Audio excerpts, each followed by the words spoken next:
Seja muito bem-vinda a Viver Consciente. Eu sou Mônica Silvestrina, psicóloga, treinadora comportamental, e hoje eu vou trazer um tema muito interessante para que você possa refletir no seu dia a dia. O dia que as mulheres buscam melhoria, mas não buscam perfeição. Esse dia já chegou para você? É exatamente sobre isso que eu quero falar. É muito comum eu encontrar mulheres que buscam desenvolvimento, que querem ser melhores, mas a referência delas é a perfeição. E isso castiga demais emocionalmente essa mulher. E eu quero saber se você se encontra nesse lugar. Escreve aqui para mim nos comentários se você é essa mulher que até hoje estava se melhorando, mas buscando perfeição. Hoje eu quero trazer para você um conceito que vai clarear a sua mente para que você, sim, seja cada vez melhor. A gente quer isso para nós e para as pessoas que estão ao nosso redor. Mas sem precisar que isso seja dolorido, sacrificante. E não precisa, então, buscar a perfeição. Vamos refletir sobre esses pontos? Eu trouxe aqui 10 questões que são interessantes para a gente trazer clareza e mudar no nosso dia a dia. Tudo bem? O primeiro ponto é: faça pausas antes de você reagir. Ah, gente, isso aqui é um segredinho, né? Por quê? Quando a gente começa a reagir, às vezes numa conversa, numa reação com os filhos, ou até mesmo no trabalho, você já fica tão reativa e você não raciocina exatamente o que está acontecendo naquela situação. Quando você não ativa o seu lado racional e lida com as emoções em todas essas situações, você se torna uma pessoa reativa, você se torna irracional realmente e as coisas não têm uma melhora significativa. Você fica ali buscando em fazer acontecer de um jeito muito lógico, muito direto, na verdade, habitual, do que você já está acostumada a fazer, e você não para e não respira para entender realmente qual é a necessidade do seu próximo passo. As mulheres que reagem e não param para respirar, para entender, para ter aqueles 10 segundinhos onde a mente para pensar, elas vivem no automático. E esse automático é justamente uma das coisas mais prejudiciais que nós temos no nosso comportamento no dia a dia. Então vamos quebrar isso a partir de hoje? Quero contar com você. Segundo ponto que eu quero trazer para vocês é justamente o nomear as coisas e não entender o sentido daquilo. É comum eu entender as mulheres assim, angustiadas, sabe? Ai, não sei o que eu tô sentindo, ai, não tô me sentindo muito bem, mas elas não conseguem dar nome exatamente porque tá sentindo. Quando a gente não nomeia algo, a gente não identifica o que é. Quando a gente não identifica, a gente não consegue entender, tocar, dar espaço nem limite para isso. Sentimentos assim, que estão obscuros ainda para nós, eles não trazem efetivamente uma ação prática de como lidar com aquilo. Então, aprender a nomear as coisas é uma das prioridades que você precisa entender e aprender, porque é uma prática, é um treino, né? Se a gente não presta atenção no que a gente está sentindo, a gente não consegue delinear aquilo, não consegue dar nomes e a gente tem uma dificuldade enorme para lidar com isso. É muito comum eu entender na clínica. Quando eu ensino uma paciente a dar nome ao que ela está sentindo, tudo vai tornando o rumo do atendimento dela de uma forma diferente. Ela tem um pouco mais de autonomia emocional, você me entende? E essa autonomia, ela vem justamente de entender onde você está, o que você está sentindo e como a gente pode lidar com aquilo. Certo? Terceiro ponto que eu quero trazer para vocês aqui é justamente o fato de muitas mulheres fazerem muitas coisas, então eu chamo a gente de multitarefas, terem muitas potencialidades, então elas são capazes, nós somos capazes de fazer muitas coisas, mas a gente não escolhe uma prioridade do dia. E aí tudo vira prioridade. E você vive afobada. Você começa o dia, você está correndo, você está no meio do dia, você continua correndo. No final do dia você está cansada? E você está correndo ainda. Então, quando você tem uma prioridade no seu dia, a sua mente ela funciona diferente. Ela entende o que ela vai ter que dar conta e ela entende o que ela pode deixar passar. E não deixar passar porque você não vai fazer, mas talvez isso seja exatamente a prioridade de amanhã. Então, quando você entende a prioridade do seu dia, você vai sim conseguir dar conta de coisas com muito mais facilidade do que se você viver naquela confusão e naquela correria, porque a sua mente cansa antes da metade do dia. Não é verdade? Conta aqui pra mim se isso já aconteceu com você ou se você vive nesse ritmo frenético onde a sua mente não para. O próximo ponto que eu quero trazer para você é justamente você ter acordos pessoais com você mesma e você cumprir com esses acordos. Porque às vezes a mulher, ela dá conta de outras coisas, do acordo que ela faz com o marido, com os filhos, mas ela se deixa para trás.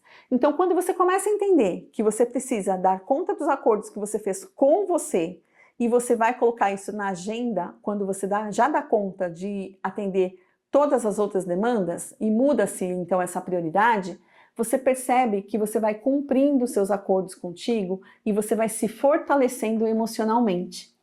Eu sempre gosto de falar para as minhas pacientes que eu preciso delas de duas formas. Eu preciso delas executando o que a gente decide, né, na clínica que a gente vai fazer, nos atendimentos, como a gente vai fazer, e também fortalecendo o emocional, porque quando a gente fortalece o nosso emocional, a gente dá conta muito mais rápido, né? Eu trabalho a sua mente, mas o seu coração, a sua emoção, ela está de acordo, ela está coerente com o que a gente está fazendo. Então você tem muito mais facilidade em cumprir as coisas que você precisa no seu dia a dia e ter uma vida mais leve, mais tranquila. Então cumprir os seus acordos com você mesma é muito, muito, muito mais emocionalmente, vamos dizer, inteligente. Você entende? O próximo passo é justamente ter uma comunicação clara do que você quer e do que você precisa. Eu já falei sobre isso em alguns outros vídeos aqui e eu quero reforçar isso com você. Por quê? É fácil a mulher negligenciar a comunicação. Por quê? Porque dá trabalho, vamos falar a verdade? Comunicar dá trabalho, né? Eu tenho uma filha de 4 anos, ela tem as limitações dela e a gente está trabalhando para desenvolver a comunicação com ela. E quando eu vou falar com ela, é muito trabalhoso, porque eu preciso repetir, eu tenho que falar com uma outra linguagem, eu tenho que ser muito clara, às vezes eu tenho que dar exemplos, né? Hoje mesmo, a gente estava almoçando e ela quis fazer tim-tim, brindar com o copo, eu acho isso maravilhoso dela. Mas a gente teve que explicar como que é o brindar, né? A brincadeira. A gente brinda, depois a gente bebe um pouquinho do suquinho. E ela não estava entendendo. E eu tive que repetir aquilo por diversas vezes. É só um exemplo isso, né? Mas aí me veio esse pensamento a respeito da comunicação. Quantas vezes a gente deixa de falar porque dá trabalho? Não acontece com você? Acontece comigo também. Mas a comunicação é uma das coisas que a gente tem que ter mais atenção. Quando a gente sabe o que a gente está precisando, o que a gente está querendo, comunicar e ser claro nesse assunto vai facilitar muito a sua vida lá na frente. Só que você precisa entender que não é viver do aqui e agora. É preparar um ambiente que vai ser adequado. Um ambiente aonde? O ambiente com os filhos, o ambiente com a casa, às vezes com as pessoas que trabalham com você. Você precisa estabelecer essa comunicação de uma forma diferente, tá bom? Outra questão que eu quero trazer para vocês é a respeito dos limites. Aham, é isso mesmo. Você achou que eu não fosse falar de limite hoje? Vou falar, porque limite e mulher são duas coisas que quase não se encontram, não é verdade? Mas precisa existir. Os limites, quando você coloca eles de uma forma, além de claro, sem ser agressivo, você não precisa carregar culpa para isso. Então, se alguma situação não tá boa para você, chama a pessoa do lado e fala, vamos conversar sobre isso aqui não tá legal. Acho que é muito importante para você despertar em você essa clareza, essa informação de que você é capaz. Por mais que você fale, nossa, eu não sei dizer não, eu não sei ter essa conversa, mas hoje você precisa partir do primeiro passo. Primeiramente, entender onde são os seus limites, quais são os seus limites e mostrar para as pessoas que você tem interesse em colocá-los, né, na situação, na conversa, colocar eles para fora. Então, trabalhar os seus limites é um grande passo na sua vida. E como que você faz isso sem ser agressiva, sem sentir culpa, sem estragar as relações? É justamente dizer assim, ó, você pode começar dizendo assim, para o seu marido, para o seu filho, eu queria te falar uma coisa, isso não está muito legal para mim.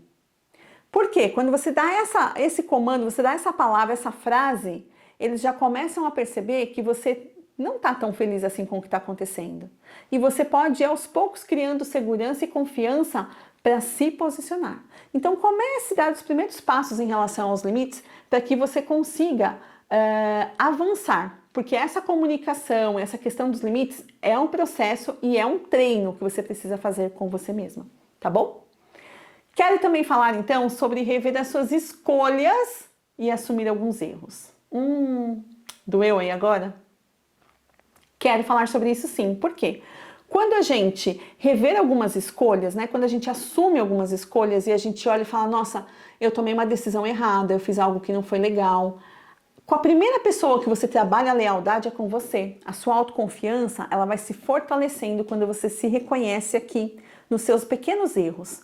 E quando a gente rever essas escolhas, né? Quando a gente olha de novo e fala, puxa, eu escolhi mal, mas eu posso me reposicionar e fazer diferente. E você assume esses erros do que aconteceu, você você para uma situação que estava ali, talvez até virando um hábito na sua vida. Então, para e olha, o que está de errado aí ao seu redor? O que você fez até hoje que não foi legal e que você precisa dar um basta? Tá tudo bem, né? Ontem mesmo eu estive com uma pessoa, esse final de semana, eu estive com uma pessoa e a gente estava falando exatamente sobre isso. Ela disse assim para mim, nossa, eu tomei uma decisão tão errada, eu fui tão ríspida com uma pessoa da minha família e eu não sei, eu estou muito desconfortável por isso. E eu disse para ela, mas você tem como se retratar? Você tem como rever essa sua postura? Ela falou, tenho, mas eu não sei se eu tenho coragem de rever isso, de falar de novo com essa pessoa e de me retratar com ela. E aí eu disse para ela, o que te pesa mais? Carregar essa consciência que está pesando e está pesada, ou começar um processo de cura interior, né? Porque quando a gente muda essa postura, é uma cura interior. E se retratar com a pessoa e até mesmo pedir desculpa, dizer que não foi legal a forma que você falou, que poderia ter sido diferente, mas que a partir de agora você quer fazer de uma outra forma. Como que a gente pode fazer de uma outra forma? Como que eu posso fazer de uma outra forma? Às vezes essa frase, essa pergunta, ela quebra tantos paradigmas na sua vida e facilita muito a sua comunicação, o seu posicionamento com as pessoas. Então não tenha medo de reconhecer que você errou, que você escolheu errado. Assuma esse erro e faça de novo melhor agora. Pode ser?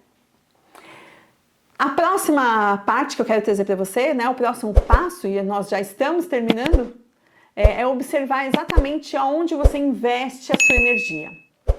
Nós somos seres de energia. O tempo todo a gente adquire energia, a gente troca energia com as pessoas, a gente ganha ou a gente perde. E aqui mora um ponto que é muito comum as mulheres não perceberem o que elas precisam fazer para recuperar a energia no dia a dia. Às vezes eu conheço pessoas que chegam em mim e falam assim, nossa, mas você tem tanta energia? E eu dou risada até perceber, né, que às vezes eu me diferenciava entre as pessoas com essa questão de energia. Mas é justamente aqui uma situação que eu trouxe a consciência, né, que me conscientizou há bastante tempo atrás e que eu quero ensinar você agora. Trabalhar a sua energia. O que você faz que te dá energia, o que você faz que te rouba energia. O que te rouba energia, você pode abrir mão delas? Às vezes você não pode abrir mão, mas você pode trabalhar de uma forma diferente. Então faça algo que te dá energia, se você precisar, e intercala com o que não te dá energia, para que você não desperdice tanta força e vitalidade. E isso no dia a dia faz muita diferença. Às vezes você termina o dia com um pique total, né? E eu geralmente termino o dia com um pique total. Eu falo que 10 horas é meu toque de recolher. Então deu 10 horas, eu vou me descansar, mas muitas vezes eu ainda estou com bastante energia. Eu poderia fazer muitas outras coisas. Então reveja onde você está investindo a sua energia, onde você está desperdiçando e o que você pode fazer para balancear, equilibrar isso muito melhor, tá bom? Outra situação que a gente pode fazer, e essa já é a penúltima, é trocar a comparação pela autoavaliação. E aqui, olha, você vai ganhar anos-luz com essa atitude, pode ter certeza. Como que a gente faz isso, Mônica? Eu estou justamente mostrando para você que a comparação, ela te drena a energia, ela faz mal para você, você começa a se cobrar, se culpar e não vai te levar a lugar nenhum. Quando você troca a comparação pela autoavaliação, você começa a olhar para você. É de dentro para fora esse crescimento. É de dentro para fora esse ponto de melhoria. E aí você percebe, puxa, não foi tão legal, minha alimentação ontem não foi muito boa, mas hoje e amanhã pode ser melhor. Então você começa a fazer uma autoavaliação e trazer pontos que são mais positivos para você, pontos de melhorias reais, né? Porque a comparação ela não te traz melhoria. A comparação ela só te põe para baixo, mas a autoavaliação não. Ela mostra para você o que não foi muito bom e o que pode ser feito de diferente e melhor a partir de agora. E aí, a última, né? A nossa última estratégia aqui para que você consiga ter melhoria contínua na sua vida é terminar todos os dias com uma pergunta que te melhore o nível de consciência. Aqui eu falo muito sobre consciência e é um assunto que eu sou apaixonada porque eu tenho certeza que eu mudei a minha vida trabalhando consciência e eu tenho mudado a vida de muitas pessoas quando elas trabalham esse nível de consciência para com elas também. E uma pergunta que aumenta o seu nível de consciência é: o que eu aprendi hoje? O que eu posso fazer melhor amanhã? Qual é a nota que eu avalio a minha performance no meu dia de hoje? São pequenas perguntas simples, mas que mostram para você o seu grau de evolução. E se você termina o dia fazendo uma pergunta, ao invés de fazer só uma observação sobre você, certamente você vai trazer alguns sentimentos de desafio e não sentimentos que te colocam para baixo. E eu sim, posso te garantir que isso faz muito resultado na nossa vida, porque a gente eleva nosso nível de energia para o dia seguinte. Então coloque esses 10 passos em ação, coloque esses 10 passos em ação e vem comigo, porque eu tenho certeza que você vai ficar cada dia melhor aqui comigo na Viver Consciente. Gostou desse conteúdo? Já curte, compartilha também e ativa o sininho para que você possa receber também o nosso próximo material. Semana que vem eu estou de volta. Até mais!